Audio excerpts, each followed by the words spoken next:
오늘은 예수 제자들의 발을 씻기다라는 제목으로 하나님의 말씀 증거하도록 하겠습니다. 요한복음 13장은 6월절인 하루 전날 목요일에 일어난 상황입니다. 이 13장에는 에고 히메이스라는 강조 구문이 여러 차례 반복됩니다. 1절에서 예수는 주어로 본사 구문으로 나타나고 있는데 당신이 세상을 떠나 아버지께로 가실 것을 아시고 라는 표현을 하고 있습니다. 즉 예수가 6월절 전에 자기가 떠나 하나님 아버지께로 가실 것을 미리 아셨다는 것입니다. 즉 마지막 사역이 될 것을 아셨던 것입니다. 6월절은 죽음의 천사가 이집트 장자들을 죽여 이집트를 심판할 때에 집 문설주에 양의 피를 발라놓은 이스라엘 백성들은 구원을 받은 것을 기념하는 절기입니다. 이스라엘 백성들이 6월절을 지킬 때마다 로마 제국 아래에서 시달리는 고통에서 해방될 것을 기대했던 것입니다. 그들은 무력으로 로마 제국을 무너뜨리고 새로운 나라를 서게 하는 기대를 가지고 있었습니다. 그러나 예수는 그들이 기대한 6월절과 전혀 다른 세상을 꿈꾸고 있었습니다. 게르하르트 로핑크의 예수는 어떤 공동체를 원했나에서는 초대 예수 공동체의 특징 중에 하나를 소개하고 있는데요. 그것은 지배하려는 의지로의 영원한 단념이라고 말하였습니다. 6월절에 분출된 이스라엘 민족 열방은 로마 제국을 몰아내는 정도로 강한 메시아적 대망을 가지고 있고 그걸로 직결되어 있었습니다.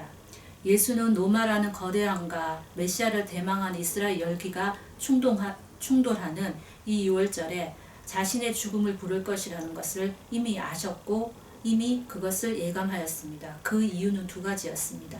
첫째, 유대 당국자들이 정치적인 조직인 사내드린에서 직접 예수를 죽이려고 하는 기세를 아셨던 것입니다. 또한 예수는 자신을 왕으로 추대하려는 군중의 열기가 로마 제국에게는 가시가 된 것을 아셨던 것입니다. 로마 제국과 결탁된 성전 권력자들은 자신을 로마 제국에 넘겨주실 것이라는 것을 예수는 이미 아셨던 것입니다. 이러한 상황에서도 예수는 세상에 있는 자기 사람을 사랑하시되 끝까지 사랑하셨습니다. 여기서 끝까지라는 에이스텔레스는 번역을 하면 완전함에 이르렀다라는 뜻이 있습니다. 요한복음 19장 30절에 예수님의 가상 실현 중 하나에 다 이루었다라는 것은 헬라어로 테텔레스테인데요. 이것은 목적이 다 성취되었다라는 뜻입니다. 즉 하나님의 세상을 사랑하신 정도가 세상을 다시 얻기 위하여 독생자를 내어주셨는 데에서 완성되었다는 의미가 포함되어 있습니다. 사랑하시다는 번역으로 표현된 헬라어 아가펜스는 사랑하다는 의미의 3인 단수 부정 과거형으로서 이때 말하는 사랑이라는 것은 단 한 가지를 강렬하게 하는 그 행동을 의미하고 있는데요. 그것은 죽기 전에 마지막으로 하는 행동, 즉 제자들의 발을 씻어주는 그 행동을 가르치는 것입니다. 그런데 이때까지 표현된 사랑은 십자가를 지신 자신의 생명을 바치는 데에 이르기까지 하는 온전함을 드러내고 있습니다. 이런 점에서 예수는 자신의 몸을 굽혀 제자들의 발을 씻어주는 데까지 나아가서 자신을 팔 유다의 발까지 씻으신 그런 사랑이었습니다.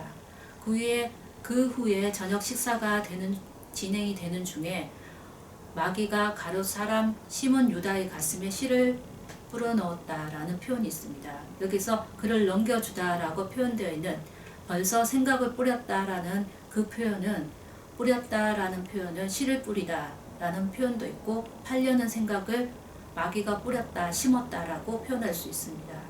이렇게 이미 식사가 진행 중인 도중에 마귀는 가룟사람 시몬 유다의 가슴에 예수를 팔려는 생각을 넣어 주었다라고 하였습니다. 저녁 만찬이 진행되는 중에 마귀는 이미 그 전에 유다의 마음에 그가 예수를 팔아넘기도록 생각이실을 뿌린 것이었습니다. 유다는 이미 대제사장들과 바리새인들에게 예수를 넘겨줄 생각을 가지고 저녁 만찬에 참여한 것이었습니다. 예수는 아버지께서 모든 것을 자신의 손에 맡기신 것을 아시고 또 자신이 아버지께로 왔다가 아버지께로 가는 것을 아셨습니다. 예수는 자신이 6월절 죽음을 피하려면 피할 수도 있었지만 아버지께로 와서 아버지께로 가는 그 피할 수 없는 사명을 이미 알고 계셨던 것입니다. 예수는 두 가지 산념 속에서 무거운 마음으로 제자들과 저녁 만찬을 하신 것이었습니다. 그때 예수는 돌연히 장중한 분위기를 깨는 행동을 하기 시작합니다. 자리에서 일어나서 겉옷을 벗으시고 수건을 잡아 허리에 감쌉니다. 겉옷이라는 것은 다리 정경이까지 내려오는 긴 옷입니다. 겉옷을 벗으면 맨살이 드러납니다. 고대 사회에서 노예는 주인을 섬기는 자리에서는 겉옷을 입지 않습니다. 자신이 칼과 같은 흉기를 지니고 있지 않음을 보여주기 위하여 주인을 안심시키기 위한 것이었습니다. 5절에서 예수는 돌발적인 퍼포먼스를 하십니다. 그가 대야에 물을 떠 담았습니다. 그리고 제자들의 발을 씻기시고 감기셨던 수건으로 발을 닦기 시작합니다. 유대인의 예법에는 식사 전에 발을 씻는 것이 정상이었습니다.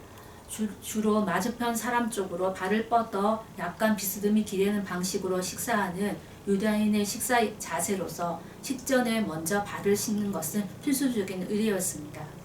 유대인의 정결법이라고 불리는 율법 세칙에도 식사 전 손발을 씻는 것을 강조하였습니다. 마가복음 7장에서 보면 예수의 제자들도 이 정결 예식을 지키지 않는다고 바리새인들이 항의하는 모습을 볼 수 있는 것입니다.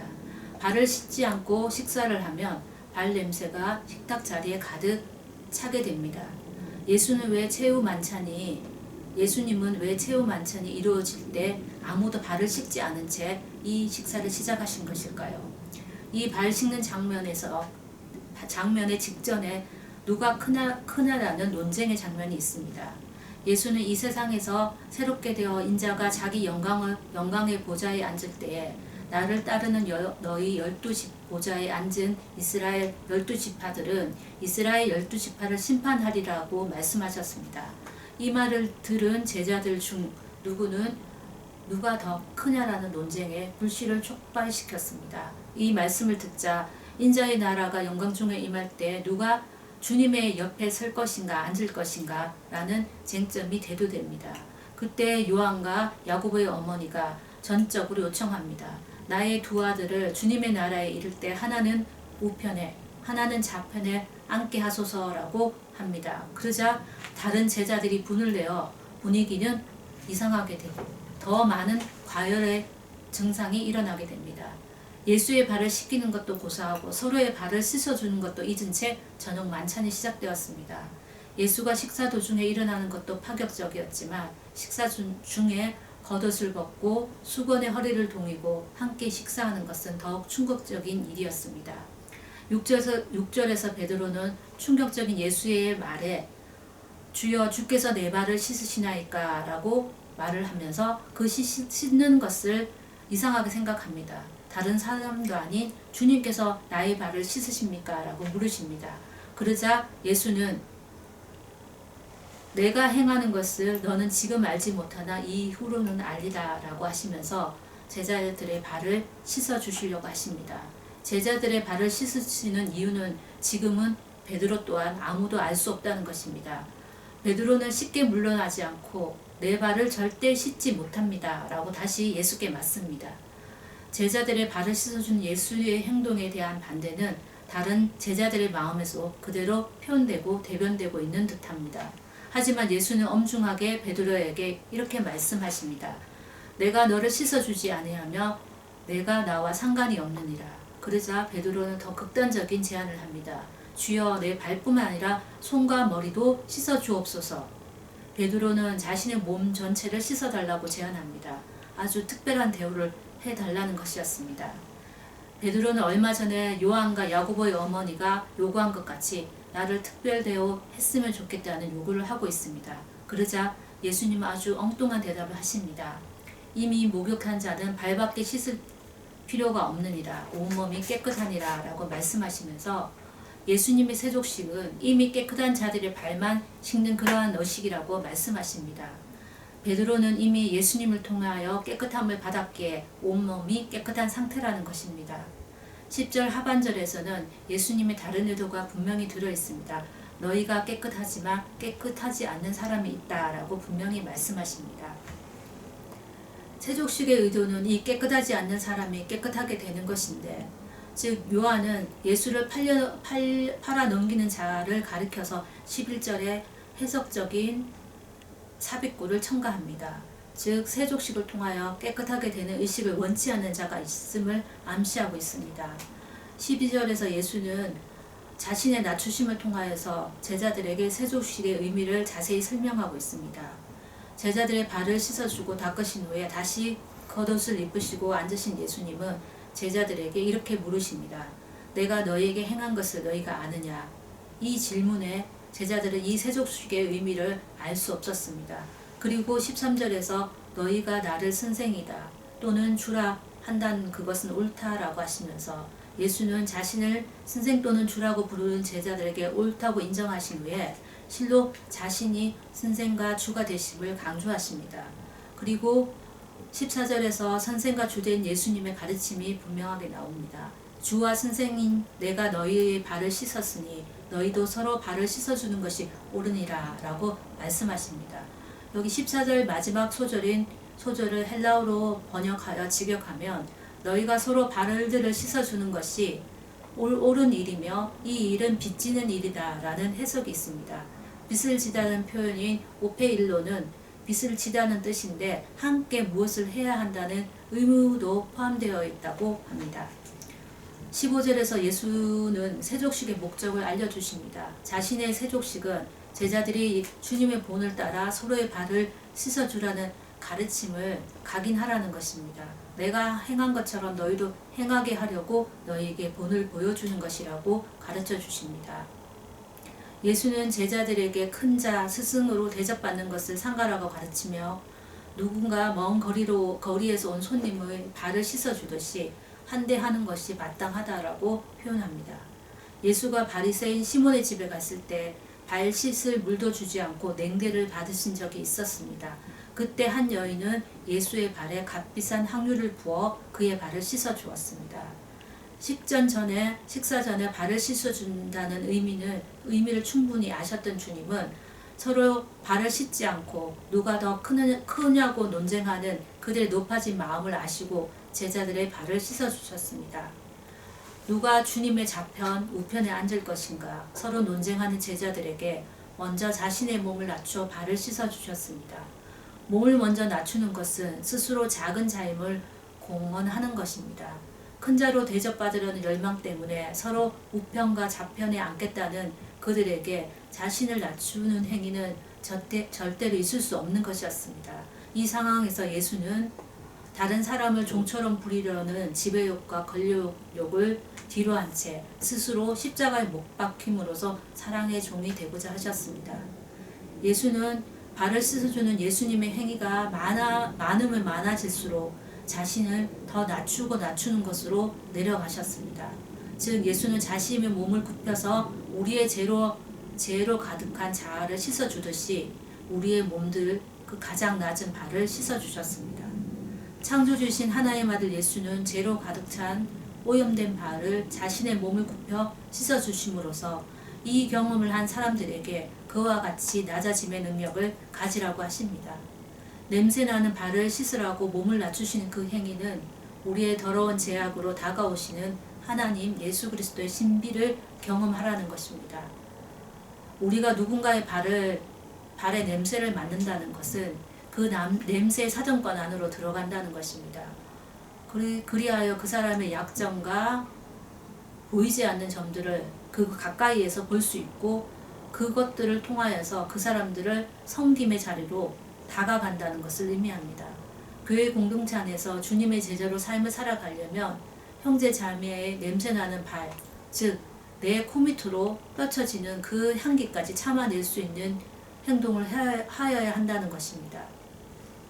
예수님은 세족식을 통하여 큰 자가 작은 자를 주인이 종을 위해 노예처럼 몸을 굽혀 발을 씻어주는 전복적인 행위를 하셨습니다.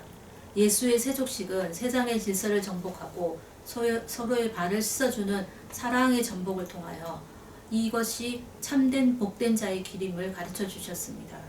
예수님의 세족식은 우리에게 가르침과 울림의 충격을 가져다 줍니다. 전능하신 하나님께서 하나님의 전능을 마음대로 휘두르시지 아니하고 사랑의 체험으로 신비를 가르쳐 주신 것입니다. 예수는 전능으로 로마 제국을 일순간에 초토화시키는 그런 능력이 아니라 자신을 비워 종의 형체를 가질 수 있는 능력으로, 사랑의 능력으로 자신의 몸을 굽혀 발을 씻겨 주심으로써 그의 섬김의 영성을 각인시켜 주셨습니다. 예수의 최후의 만찬은 지상에서 제자들과 마지막으로 드시는 만찬인 동시에 우리의 옛 자아를 맞이하는 최후의 만찬인 것입니다.